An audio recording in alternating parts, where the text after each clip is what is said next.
കാനാടിക്കാവ് ശ്രീ വിഷ്ണുമായ സ്വാമി ക്ഷേത്രത്തിലെ പ്രസിദ്ധമായ തിറവെള്ളാട്ട് മഹോത്സവം ജനുവരി 2 വെള്ളിയാഴ്ച രാവിലെ 8-ന് തൃപ്രയാർ തേവരുടെ സന്നിധിയിൽ പൂജിച്ച തിരുവാഭരണങ്ങൾ, അഭിഷേക കാവടി, തെയ്യം, തിറ, ചിന്തുപാട്ട്, ശിങ്കാരിമേളം എന്നീ ദൃശ്യവാദ്യ കലാരൂപങ്ങളുടെ അകമ്പടിയോടെ ഘോഷയാത്രയായി 10 മണിയോടെ കാനാടിക്കാവിൽ എത്തിച്ചേരുകയും Nattika SN trust higher secondary സ്കൂളിന്റെ 2025-26 അധ്യയന വർഷത്തെ നാഷണൽ സർവീസ് സ്കീം സപ്തദിന സഹവാസ ക്യാമ്പ് ഇനിയും ഒഴുകും മാനവ സ്നേഹത്തിൻ ജീവവാഹിനിയായുടെ 3-ാം ദിവസമായ ഇന്ന് ഗ്രാമപദം എന്ന പരിപാടിയിലെ നാടറിയാൻ നാടിനൊപ്പം എന്ന പദ്ധതിയുടെ ഭാഗമായി കുട്ടികൾ ട്രാഫിക് ബോധവൽക്കരണം നടന്നു.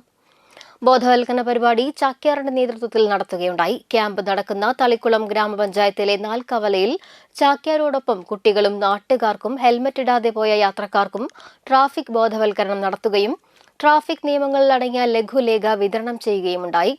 പ്രോഗ്രാം ഓഫീസർ ശലഭ ജ്യോതിഷിന്റെ നേതൃത്വത്തിൽ നടന്ന പരിപാടിയിൽ മുഴുവൻ NSS വോളണ്ടിയേഴ്സും അധ്യാപകരും പങ്കെടുത്തു.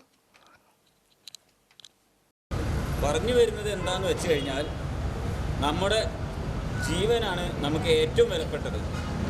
എത്ര വേഗതയിൽ നമ്മൾ ഒരു സ്ഥലത്ത് എത്തുന്നു എന്നുള്ളതല്ല, നമ്മളവിടെ എത്തിച്ചേരുന്നു എന്നതാണ് പ്രധാനം.